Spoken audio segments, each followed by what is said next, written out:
being done purportedly in Jill. I'm sorry, did I start too quick? Did you want to? That's okay. I think we Okay. got it. All right. I have All to right. figure out how to share this though. All right. Well, I'll slow down when somebody wants to build something, making sure that you have an opportunity to have your say about it. All of this is basically being taken away by this state law and a series of state laws, because it's not just one. You guys may have heard about SB 9, SB 10, AB 2079, and all this other stuff. Hi, welcome. So, no, that's okay. You're right on time. We just started. Let me see by a show of hands how many people here are familiar with the Our Neighborhood Voices initiative. Just a couple. Okay, so most of you haven't heard about it. Okay, that's good. Are most of you, by a show of hands, have you guys heard about Senate Bill 9 and the doing away with single family zoning? Okay, so you're familiar with that. Good. All right.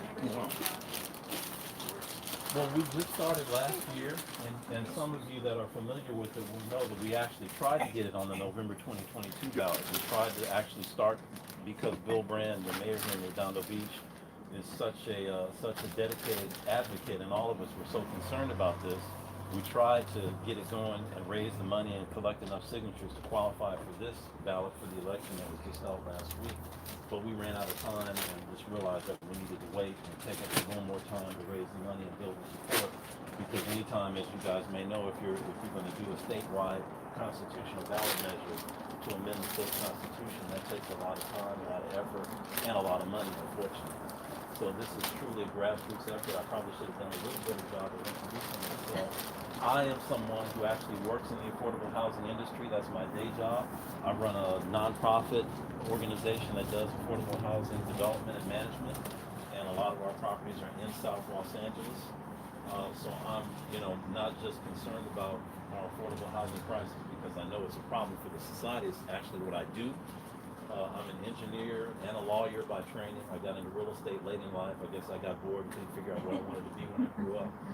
But I met Bill Brand, and most of the other folks that are involved in this movement that we're building are actually locally elected officials themselves from up and down the state. We've got a lot of folks in Northern California, Central Cali, San Diego here, and all of us are concerned because we understand that as Article 2, Section 1 of the state constitution says, all political power is inherent in the people, and that's us. So anything and anybody that disrupts that and interferes with that, that's a problem. And that's unfortunately what's happening with this series of bills that the state has been passing. So let me see if I can keep talking and show you guys some pretty pictures. This is basically the flyer. And this is essentially what I just got through saying. The new laws will allow developers to come into our neighborhoods and build.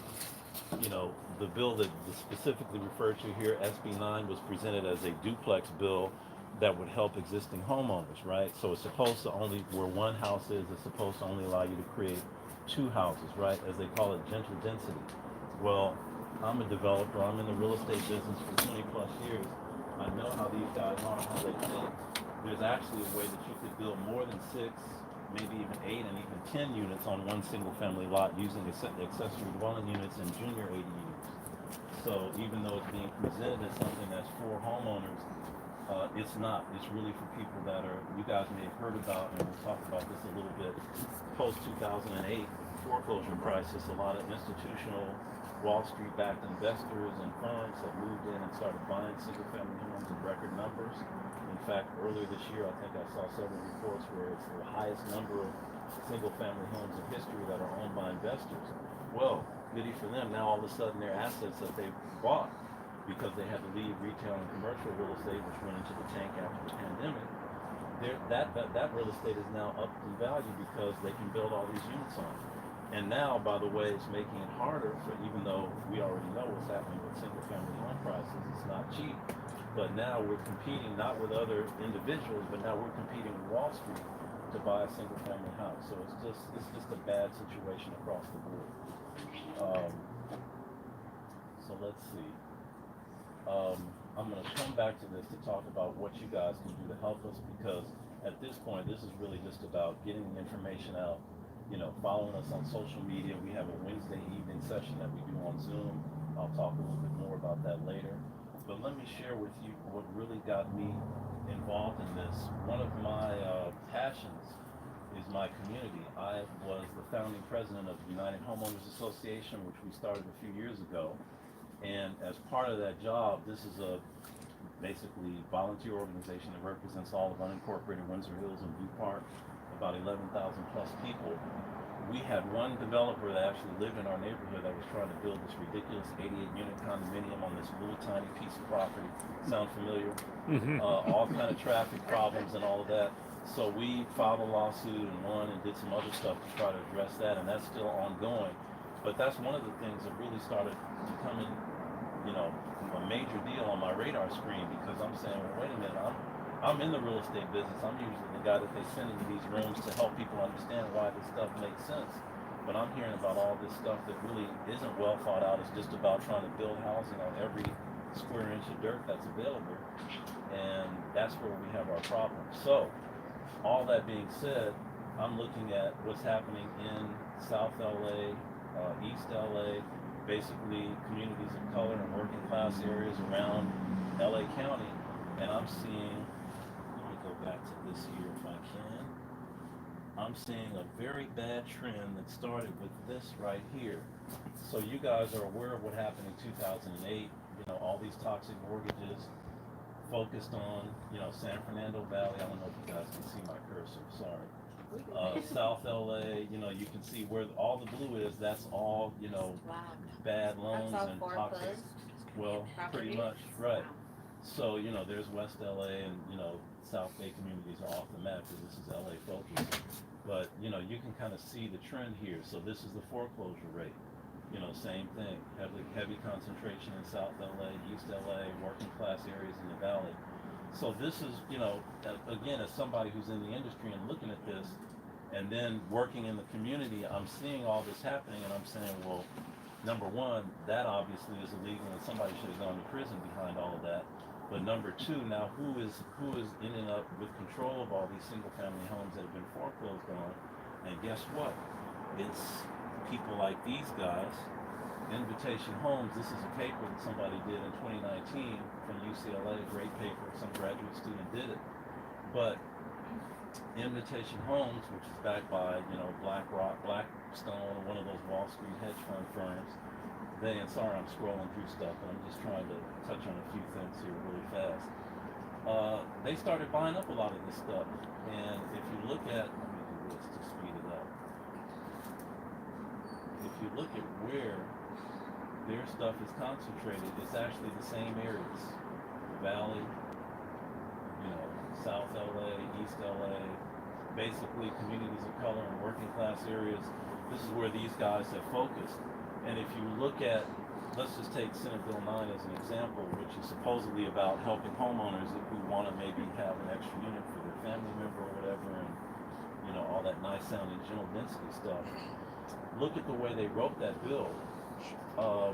There's nothing in there that restricts or requires it to be just homeowners. They put some requirement where you have to sign an affidavit that you intend to live in the property for 3 years. Well, you know, how many of us want to bet that a real estate investor or developer is going to, you know, keep their word on that, right? Their intention on doing something. You know, and again, as I said, there's nothing that says you can't build 4 units, 6 units, etc. There are ways to do that. And the real kicker is, as a homeowner, who's going to be able to borrow, you know, $500,000 or $1 million to do the developments and figure out how to split your lot and do all that other stuff? This stuff is really designed to benefit the real estate industry. So, as somebody who is in the community and working on this stuff, I became very alarmed, and like my friend that I'm about to show you, if I can find where I am here, this is my friend and neighbor Lynetta McElroy, who lives in the Leimert Park. And I'm going to let her talk to you about why this is such a concern for our community. Let me roll this, and hopefully you guys will be able to hear it, and we'll talk on the other side. My husband and I have lived here for more than 30 years. Leimert Park is one of the oldest, stable, middle-class black communities in the country. Ray Charles lived here. Ella Fitzgerald lived here. Charles White lived here. In the California legislature right now, SB 9 and SB 10 will eliminate single-family zones. That threatens my community, and that threatens yours too. With SB 9, developers can tear down one house and put up 4. in its place. With SB 10, they can put up a 10-unit apartment house, and they can do it as often as they like. The threat is everywhere. Oakland, Sacramento, San Jose, upstate, downstate, no place is safe. Politicians promise affordable housing, more diversity, minimal displacement. Don't believe it. Where laws eliminate single-family zoning, neighborhoods get richer, whiter, younger. Families build wealth when they own their own homes. As neighborhoods upzone, existing home prices go down. One family sells, density increases. More families sell, and existing prices drop more. Wealth evaporates. Where do people go when their neighborhood gets torn out from under them? Disruptive development turns current homeowners into permanent renters. It's a massive transfer of wealth to corporate landlords and major developers. SB 9 and SB 10 rob homeowners of an essential way to build generational wealth in communities of color. Leimert Park is the seat of Black culture. We've got history that's alive today. If that dies, it's gone forever. I am tired of politicians trying to sell us a lie. Developers always sending me flyers, people calling saying they want to buy my home. I'm not selling.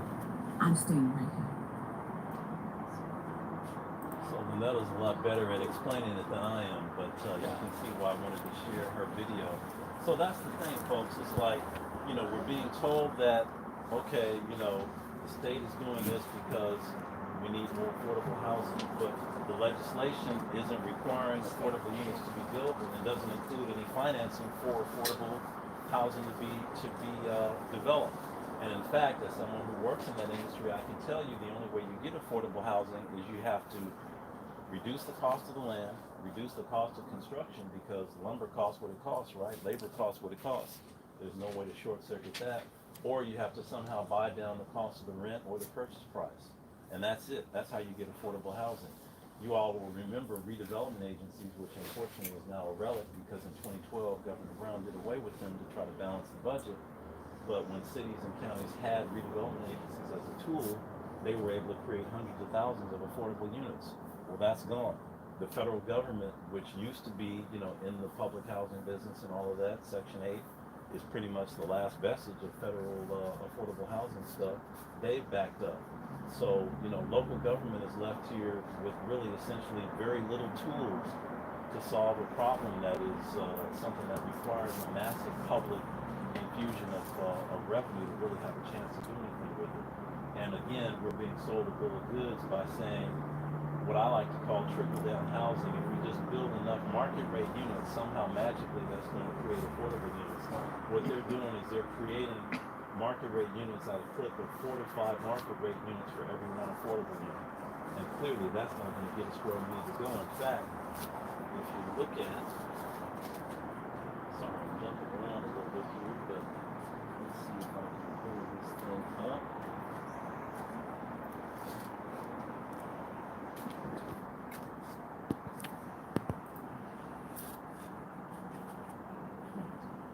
That's the one thing that I didn't pull up, doggone. Hang on one second, folks. What I'm looking for is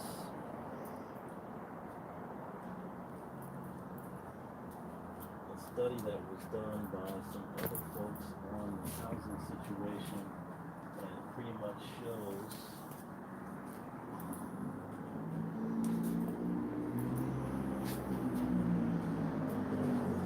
bear with me 1 second, we'll get there eventually.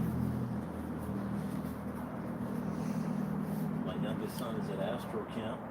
That's why all that's up there. Doggone it. Let's see if I can find it the old-fashioned way. There it is. So we had a local measure in the city of Los Angeles you guys may have heard about called Measure ULA, which passed, which is great because it basically appropriates or allocates a tax on some of the high value real estate. I think it's real estate transfers over $5 million. There's a 4.5 or 5% amount that would be levied against that. And that money is going to be used by the city with citizen oversight to finance affordable housing, homelessness prevention, etc. So that's a good thing. But as part of the study, and apologies if you guys can't see this and you can't doggone it, I'll read it for you. This is a chart that shows for the current regional housing needs assessment. You guys may or may not know that every so many years, cities and counties are required to do something called a housing element. We have to do a general plan, right? So part of the general plan is a housing element where you have to say, okay, we're going to build this many very low income, moderate income, and market rate housing units as part of our housing element. And that number is compared with what the regional governance for us at SCAG, Southern California Association of Governments. But every part of the state has this regional group of government agencies that says, okay, we're going to take our allocation of housing and figure out how to break it up. So if you can see those numbers, you will see that over here, let me see if I can put my professor hat on for a minute. Excuse me, ladies and gentlemen. You need a pointer. John, there is a pointer to your left, Oh, there you go. right there. Perfect. Jill and Thomas think of everything. So check this out, guys. Here we have, above moderate income. That's the market rate units. Well, look at this. This is from 2014 to 2020. They permitted, of course, cities don't build units, but they can permit them in housing, right? So there are 92,000, over 92,000 permits issued. That's for the stuff that you can charge whatever rent you want, sell it for whatever price you want. So they're doing great there. They're like 80% off of the target number. And we'll talk about that in a minute, because we've got 40,000, probably more than that, vacant units in LA. We've got more than one vacant unit for every homeless person, which is crazy. Moderate income, not doing as good. In fact, there's a big deficit there, like 7,000% of that. Just so you guys have some context, all of these categories are based on something called area median income. So HUD has this way of calculating based on census data and all this stuff they get. They put it all in a big computer and they say, okay, everybody from 80 to 120% of area median income, or AMI, that's the moderate income folks. And you can't be above a certain income limit if you're, going to fit within that bracket. Low income is considered everybody at or below 60% of area median income. Very low income, which is now basically you're talking about essentially folks that are impoverished, that's 50% of area median income and below. One of the buildings that we manage right now is a 66-unit senior building on Figueroa Street, where folks are actually at or below 40% of area median income. And these are folks that basically get Social Security, maybe making $20,000 a year, if that. A lot of them are less than that. So, When they say area median income, what area is that? Like just that's a median great area, question. or what? That's a great question. What they do is they do it based on counties, essentially, but they have statistical areas, like they want Long Beach and Los Angeles in the one statistical area, Orange County, San Bernardino. Okay. That's kind of how they do it. But the main point, the reason why I wanted to put this up here, is this is where we're losing the fight. If you look at the low income and very low income units, this is just what they need to meet the target. So they were already behind, in 2014 when this count started.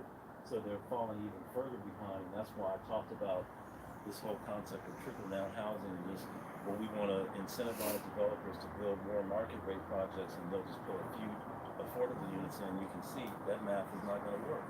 We need to actually flip that so that we're producing, 5 or 6 affordable units to every market rate unit, and then we'll be making progress. So anyway, I hope that's not too much professorial info, but just But then developers aren't as incentivized to do that because they're not going to be getting the money out of those units Bingo. that they would get at a Bingo. big market rate. that is what Jennifer, right? Yeah. What Jennifer just said is the absolute key. People in my industry are driven by one thing, folks, and that's profit. Period. That even as a nonprofit developer, if my project doesn't show that my investor who's going to buy a bunch of tax credits and sell them to some bank or whatever that needs a tax break over a 10-year period, blah, blah, blah. But if we can't show that, we can debt service the loan that we take out, and that this investor is going to be able to, have some, net cash flow at the end of the day, guess what? They're going to take their chips and go play somewhere else. So even, say that again, Mike? They're gone. Yeah. Yeah, They're not going to exactly. play. So even for the affordable projects done by a nonprofit, people think nonprofit means no profit. No, we still have to make sure that these things pencil out and are, they make economic sense. So the guys that are doing it for money, for a living, you best believe if these are the guys that we're putting in charge of our land use policy as a state, which is essentially what Sacramento has done, and expecting them to come up with decisions that make a lot of sense, you can kind of see where this movie is going. It's not going to have a happy ending. We're not only going to not solve our affordability crisis, it's going to get worse. So anyway, I suffer from being the grandson of a Baptist and a Methodist preacher, folks. So I can talk for a long time. If you guys have a burning question or something that you want to get out on the table, feel free to interject. I just have a couple more things that I want to talk about, and then I'm going to tell you what we can do collectively to deal with this. This is just another piece that kind of emphasizes what I was saying about these guys buying up single-family homes. Bear with me. With home prices soaring to record highs, there are mounting questions about the billions of dollars big financial firms are pouring into the market and pricing out some would-be buyers. Gabe Gutierrez now with more in our series, The Great Divide. Living room here. For Tony Carr, the dance had become all too familiar. See a house, I love this kitchen. fall in love, make an offer. I was like, oh my God, this is the one. I want this one. And then my offer was declined. the Navy veteran was pre-approved with a loan, hoping to move to Gwinnett County, Georgia, to be closer to her mother. How many offers did you put down? 30. She was offering full asking price, if not more, but kept losing out to all cash offers. And while Tony doesn't know who the buyers were, the Atlanta area is one of the hottest markets for large financial firms, often backed by private equity, that buy up and rent out single-family homes. They're very aggressive. Their offers come in all cash. They come in sight unseen. So as soon as the house hits the market, you got an offer from them. Okay? And they're ready to close within a few days. Atlanta real estate agent Erlene Holder says more than half her office's listings are going to investment companies. The companies typically use computer algorithms to identify desirable property so they can bid quickly. One of them is Invitation Homes, which owns more than 12,000 single-family houses in the Atlanta area, and nationwide, more than 81,000. The company points to the country's current rental housing shortage and says it provides choice and flexibility to the growing segment of Americans across all generations who are opting to rent instead of own. 3 other large firms own more than 100,000 homes combined. One of them just announced a $5 billion fund to buy more. The pandemic has really accelerated this business. Ryan December has been following this housing trend for years. He says for buyers, there are few legal options when they're competing with investors with deep pockets. People start to think, well, what if I want to sell to one of them? What if what if an investor pays the highest price for my house when it's time to sell? And people don't, when they get to thinking about it, they don't want to restrict their market. So there's about 25 to 35% of the houses in this neighborhood are owned by Wall Street landlords. It's why in places like this suburb outside Nashville, investors can build up huge inventory, says Tennessee State University professor Ken Shilton. This is private equity coming in and mining equity out of communities and sending it back to people who are already wealthy. Is this the American dream? No. After 30 offers, Tony Carr finally closed on a house by going farther away from where she hoped to be. Everybody can't just walk in the door with $250,000 cash to buy a house. So my dream house I can't have because I don't have $250,000 cash. She may not, but big investment firms have billions. Gabe Gutierrez, NBC News, Gwinnett County, Georgia. That's nightly news for this week. So thank you for that, Lester. So, you guys can see what's going on here. And a couple of quick points. Not only is this a national issue, because you can see it's happening all over the U.S., this is actually an international issue. This is happening around the world, where institutional firms are buying up single-family homes and just basically removing the opportunity, as Lynetta said in her presentation. It's a historic transfer of wealth, massive transfer of wealth. It's eliminating the opportunity for people to buy something that they can own and build equity in and all of that. So that's what's going on. And isn't it just an interesting coincidence that at the same time that's happening, that we have all these upzoning and, kind of like deregulating laws, taking away local communities' voices and ability to say something. And the folks that appear to be very cozy with these folks in Sacramento are the ones trying to push all this stuff down our throats. So anyway, what can we do and what should we do? Well, we need to fight back, and the way to do that, folks, is to get this Our Neighborhood Voices. That's not it. That's my internet history. The way to do this is to get this initiative qualified for the ballot. John, I have a question for you. Please, go ahead. Are we, does the United States allow foreign governments to come in and buy up properties? I mean, a while back, I know that was a big no-no. I mean, back in the 70s when I first moved to California, it was like, oh, we're not letting any foreign governments come in. And then a girlfriend of mine took her mom home to China to bury her, and when she died, and she came back and she told me that some investors told her, you find some homes in California that are up for sale, we'll pay cash. Right. And, Yeah. you know, who's going to turn down cash? Exactly. That's a great point, and actually, I think the U.S. is one of the few countries that doesn't regulate that. So that's again, that's what's driving it. Can't That's blame how Mexico. that's how you end up with a situation where right now in Los Angeles County, I'm pretty sure, I may be off by a few thousand, but I'm pretty sure we've got 80 or 90,000 vacant housing units. Now, some of those are, vacant because they're maybe an investment property somebody else owns, or they're in the process of being sold or whatever. But I mean, we got 40,000 homeless people, folks, and we got, almost double that in vacant housing units. And then you add into that the fact that we just had a record state budget surplus of 30-something billion dollars, or 27 billion, on a $300 billion total budget, of which only $4 billion was spent or allocated for homelessness and affordable housing. So you can see our math is not, something's not adding up here. Now, unfortunately, as we all know, the economic tide is turning, and that budget surplus may turn into a deficit, and we know the housing market is kind of slowing down and all of that. I just saw an article on California might have a $35 billion deficit next year, and I'm like, are you kidding? Right. We're taxed on everything. Right. How does it go from a huge surplus to a deficit? Exactly. That's crazy. Exactly. Yeah. So So we have issues, and I think the main thing, again, just coming back to the fundamental issue here that resonates with me. The main way as a democracy that we have to deal with our issues is to bring folks together and get everybody to the table and attack it as a collective. The last thing you want to do is try to shut down one particular stakeholder group, local communities, from having any input. But if you look at stuff like this, I'm just going to flash this up on the screen.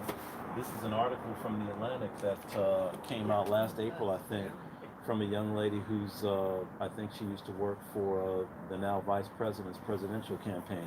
But this is what some of these young folks are saying. This is what we call propaganda. Exactly. So are we exactly. talking about the whole you will own nothing and you will be happy World Economic Forum? There you go. Yeah. This is folks that are trying to shut down folks like us who come and show up at community meetings that that have something to say, that have a legitimate reason to want to raise our voices about things that are happening that affect our community. So this is now a bad thing.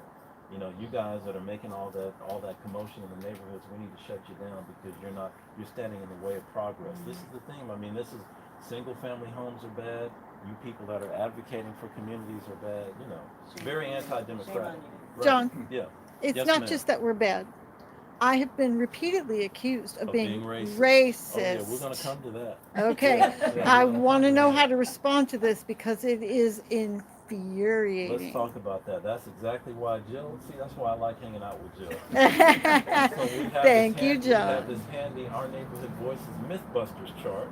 And All right. One of the things that we want to bust the myth on, I have a couple on here that I'll highlight.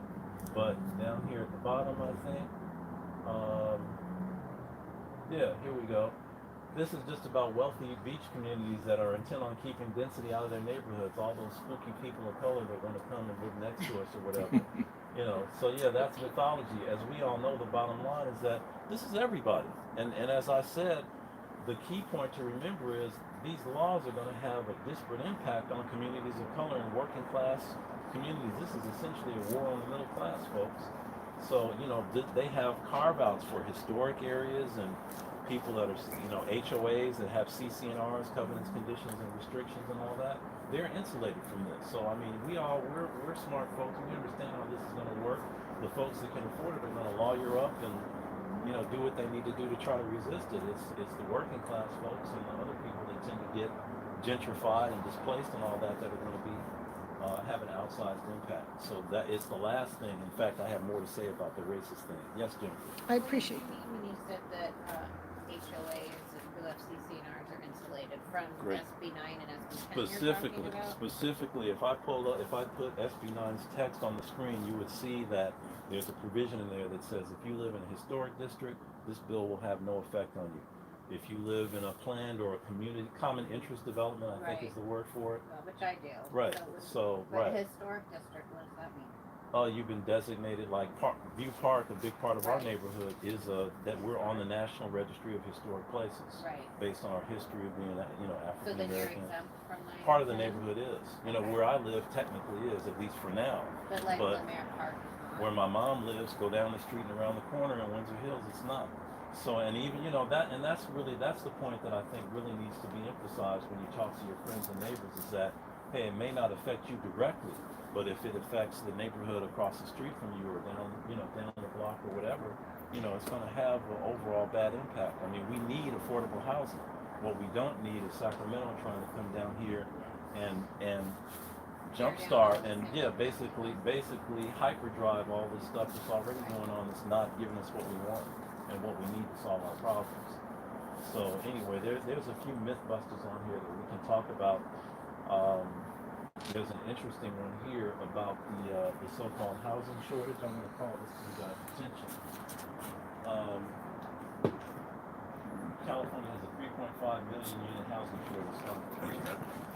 That's a number that's based on some number that Governor Newsom, when he first came into office, decided to pull from somewhere. That number has now gone down a bit because the whole country doesn't have a 3.5 million unit housing shortage. But if you look at census data from 1960, California had a total of almost 2.9 people per unit. If you look at the census in 2020, we had less than that. We had 2.74 people per unit. So what happened in 1960? We didn't have a housing crisis. So, all of a sudden now we have less people per housing unit in 2020, but we've got a housing shortage. So, again, we're being told some stuff to try to manufacture consent. How accurate are these numbers, though? Those numbers are from the Department of Finance. So if you go to their website and you take the total population and the total number of housing units in 1960 and you divide, you'll come up with that number. The only reason I say that is because I know a lot of times, a lot of the surveys that they do and what have you. I mean, I must get one every freaking day on my email from either the Democrats or I'm surprised the Republicans are even reaching out to me, but I get so frustrated with it. I'm so frustrated with government that I just pass on those surveys. So, are they basing these figures based on a general population, or is it just people that responded to the surveys? It's based on census data. I think the Department of Finance gets the annual census and they track population and they track total housing units. And you can go to their website. I forgot what it is, but if you look up California Department of Finance, you'll find it. And all that data is there going back however far. Validated data. Yeah. Okay. I did it myself, so I can everything. I'm just a little skeptical after no, the last couple of elections. I'm like, what are we being told? What's really valid, Healthy skepticism is always good, but I'm an old engineer, so I verify all my stuff. So how what? long has your our neighborhood voices? How long has it been in place? Not that long. I've been involved now for about a year, a little over a year. We started, last summer of 2021. And again, we tried our best to get the thing qualified for this past ballot, but we realized, I think around last February, that we weren't going to make it, so we kind of put the brakes on. But folks like Bill Brand have been involved for a much longer time. And in fact, he tells the story of when he, in 2017, he was kind of wandering around Sacramento and he ran into one of these guys that's a chief architect of this stuff, and he point blank asked him, we need affordable housing, where in your legislation can I find the affordable housing requirements? And the guy didn't have anything for him. So, again, that's, when you say that you're doing something and it's a statewide concern because we need affordable housing, but you're pushing what essentially is a trickle-down failed housing theory, we have to call you on that. So how do we do that? This is where we get to what you all can do to help. This is about getting this initiative on the ballot in November 2024, qualified for the ballot and passed. As you guys can see, when people like you really get a chance to understand what's at stake here and what's going on, it's like a, 2/3, 65% of the folks are like, yeah, hell yeah, I'll support that. Because they understand, what we're being sold is a bill of goods and it's not going to get done what we need to get done. So, sometime in 2023, we're going to start up again. We're actually trying to make sure we've got, couple 100,000 folks in our volunteer army, so we have the bodies and we've got the resources we need to make the signature gathering a little easier. Although we still, even if we had 200,000 people and each one got, 20 or 30 signatures, we'd still probably need to hire some professionals to go out and collect signatures because, again, this statewide ballot measure stuff is difficult to do and probably for a reason, because they want to make it as hard as possible to amend the Constitution. So we got to collect a bunch of signatures. Once we start, we only have 6 months, 180 days, and we're going to need to collect, something like 8,000, 6,000 signatures a day. So as you can see, that's our goal, is to, raise an army of at least 250,000 folks like the folks right here that are going to be ready when we say, hey folks, get your petitions and let's get ready. We're ready to stand in front of Target or your local drugstore or walk up and down the street, whatever it is. We can get those signatures collected and just get the word out.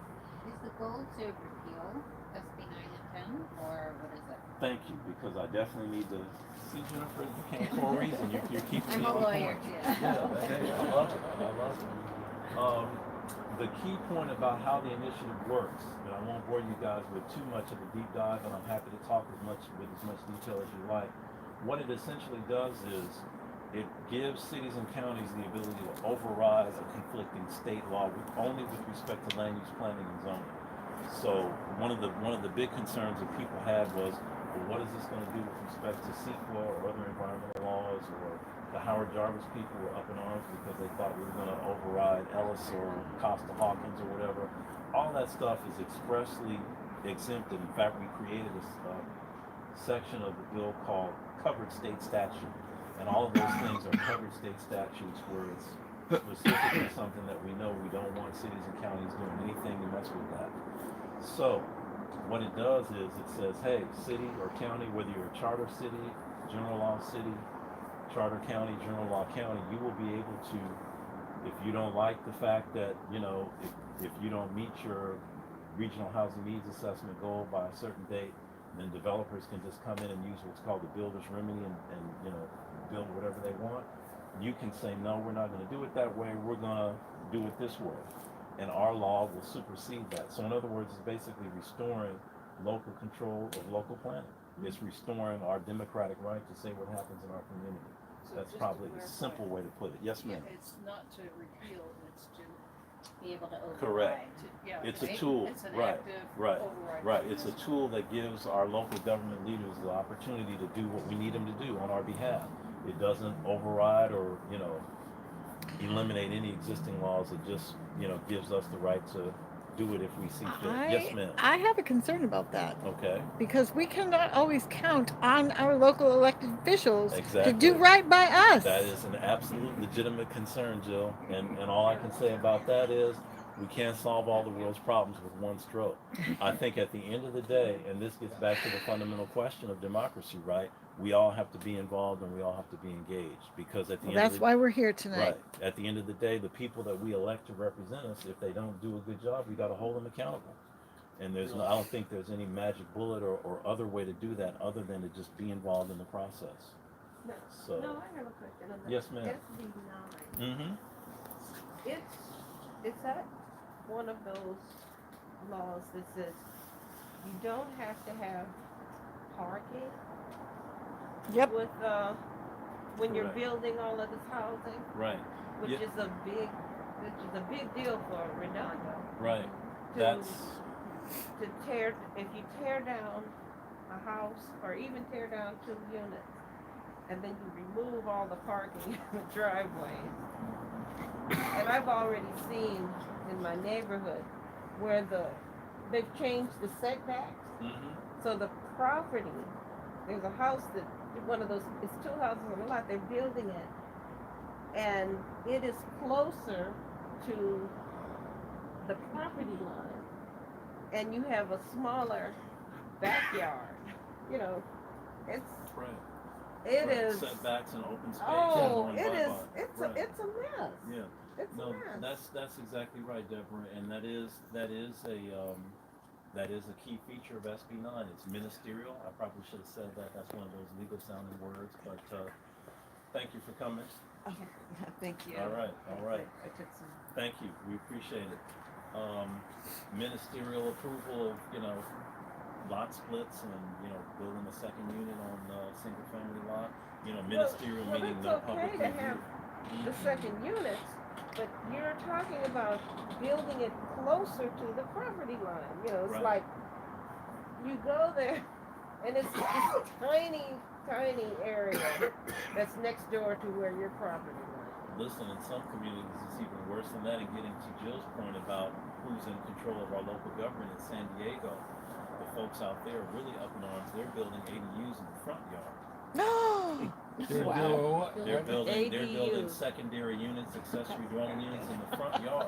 Well, there's So a front yard requirement to the property, requirement to the front sidewalk, which is the city-owned property. There's a certain setback requirement. They're doing away with that. Yeah, they're allowing folks to put zero lot line, like right up to All that. the way up to the sidewalk. I'm Yep. pretty sure. Yeah. In San Diego. San Diego's off the hook. So and again, this is how, this is the issue is who There gets to is- decide what happens in our communities. There is a green space requirement when you build new housing. Right, supposedly. There's a requirement, and I know they have certain provisions to where you can have patio decks and deck space that will let you remove some of that requirement towards your setback. Yeah, the problem with bills like SB9 and some of these others is that, they allow room for what they call objective standards, for cities and counties to impose on projects, but, they put down in stone because, again, they're not worried about parking, they're not worried about open space, they're not worried about your environment. They're trying to squeeze as many units in to a smaller space as possible. Well, the other thing that this is, and let's just put the correct name to it, it's social engineering. Absolutely. It says we want people out of cars. Right. So if you're within a half a mile of public transportation access, there's no parking requirement. Right. Now, I did, my husband and I are down to one car between us. As you may have noticed, we are literally steps, 3 little beach cottages Yep. from a metro station or metro stop. And my husband, when he commutes to El Segundo, takes the bus back and forth to work. I try to consolidate any errands that I have to make into a single day so that I'm not taking the car out every single day. Right. I had one day where I had a doctor's appointment, and then I had 2 errands to run, and I had to go to the grocery store. And so what I did was I went to Metro's website and I said, if I'm going to do my day on public transportation, what is it going to look like? 7.5 hours Right. and more than 3 miles of walking. Yep. Yep. Unrealistic. Absolutely undoable. Mm-hmm. And so my opinion on that is, if you want to social engineer us out of cars, You you better have a robust public transportation system available like they have in Europe, where you don't need a car because Yeah. there are trains and buses every 5 minutes Exactly. going everywhere, and you don't have to wait, you don't have to walk far between each stop that you want to make. We don't have that. Yeah.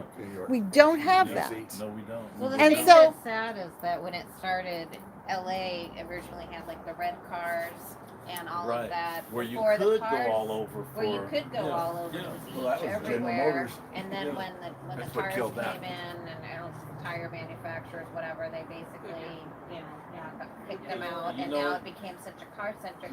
Now they're trying to put public transportation back into a city, LA County in general, that's already established, and they're digging through neighborhoods and going through, and it's still, it's just, I don't think it's ever gonna be successful possible because Right. it's so densely populated right now. To be able to do that is just never going to be successful. Right. You've got to build a city with public transit in mind.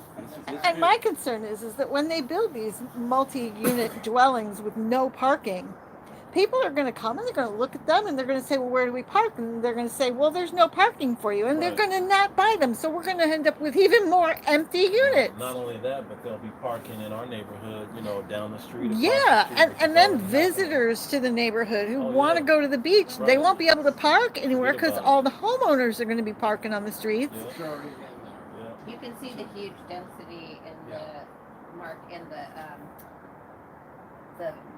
apartments and condos and everything already right near La Cienega and Oh, yeah. you know Right. where they've built Oh, just yeah, up. the I mean, every cumulus. time I Yeah, go right. there, Oh, they're my building mom more and my more mom and was more, there. and I'm like, oh my Right. gosh, like it was already bad with traffic before. I can't Yeah. even imagine. So I've heard I just people. try to avoid that. I've heard area. people make the argument that you can kind of write the history of LA based on, you know, like a boom and bust real estate cycle. You know, like we're kind of seeing that with this.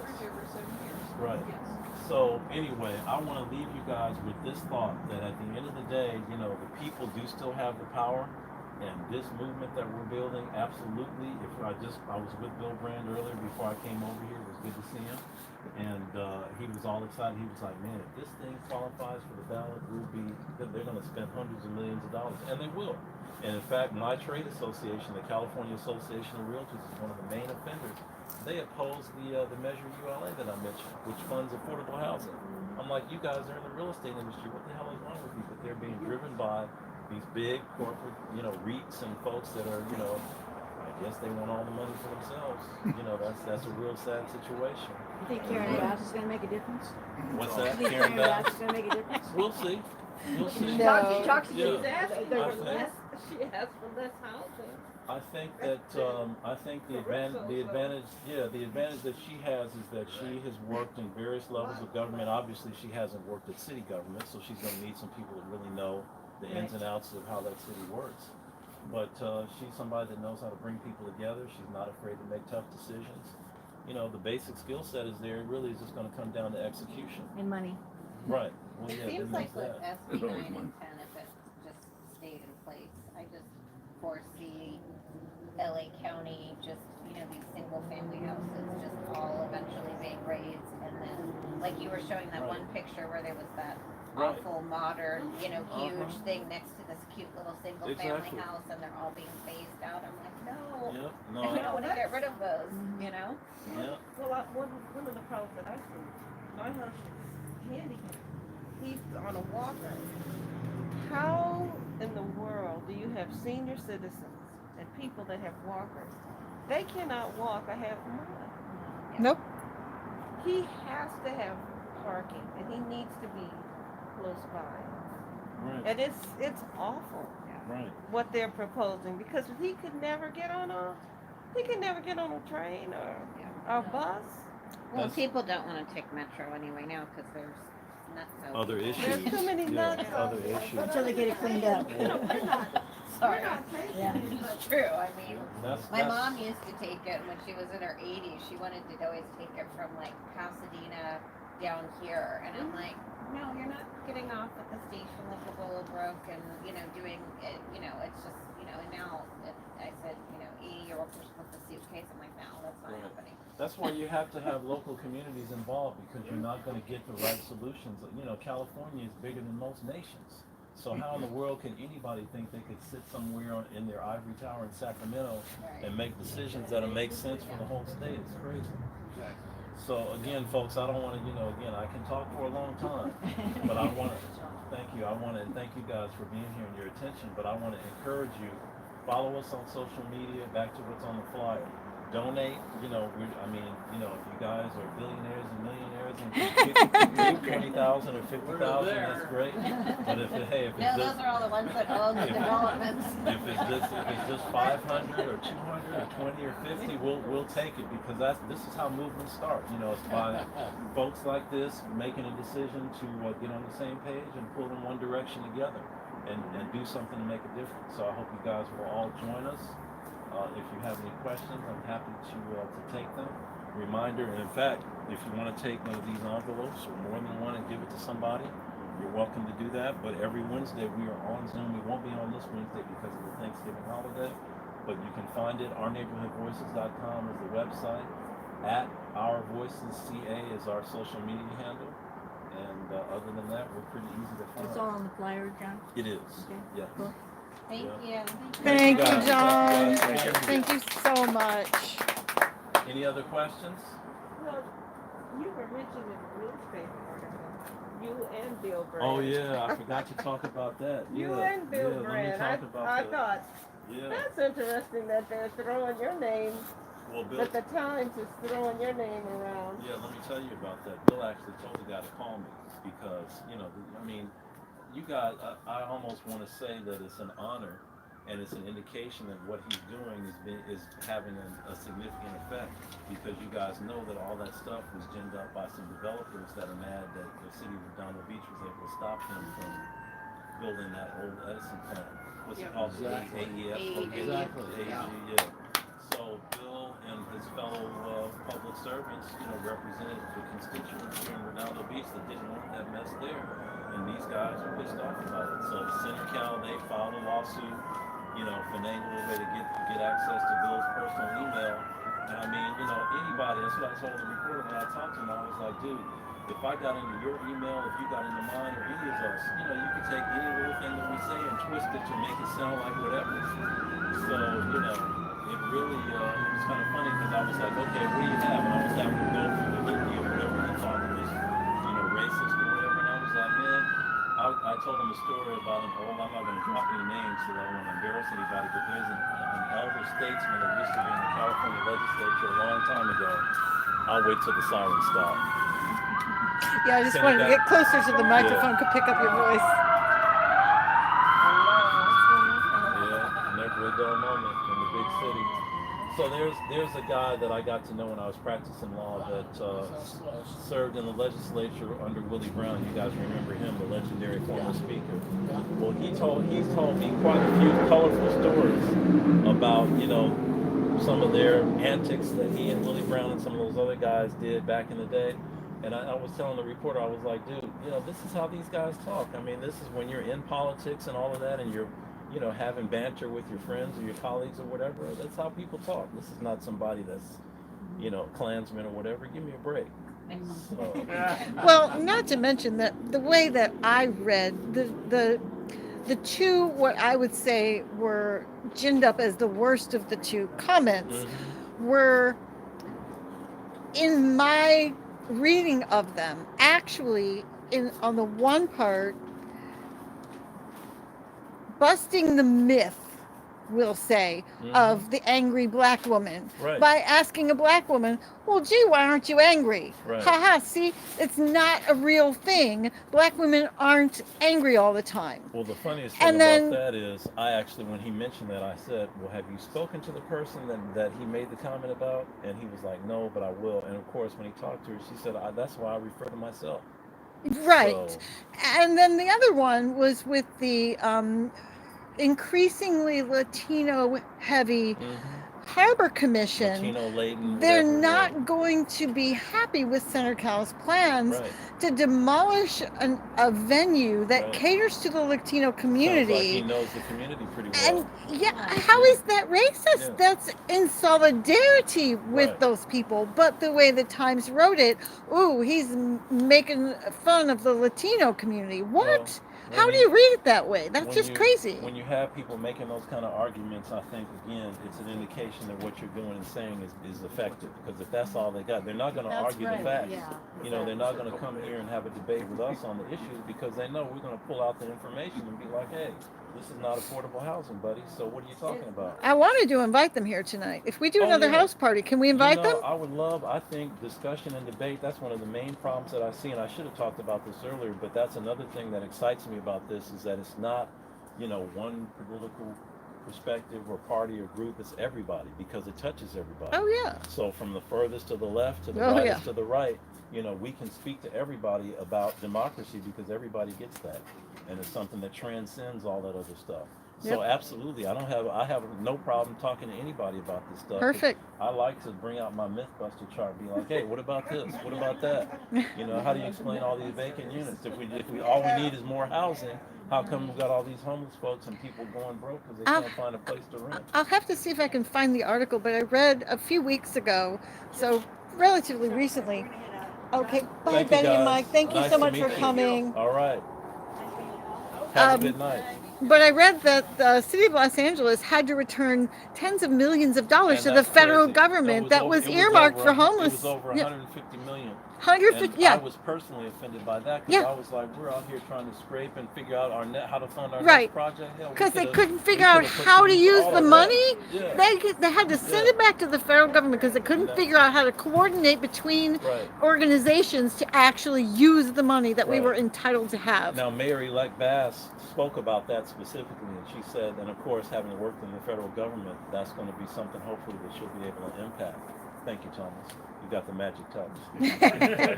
Yeah, I mean, you can't, as a city that's got a crisis. I mean, this is an emergency. This is all hands on deck. You got to mobilize, you know, the federal, the state, anybody and everybody. The county's got to get on board, and people have to treat this like the crisis that it is. Otherwise, we're going to be talking about this again in 20 and 30 years. Probably less than that. Yep. Thank you. Likewise.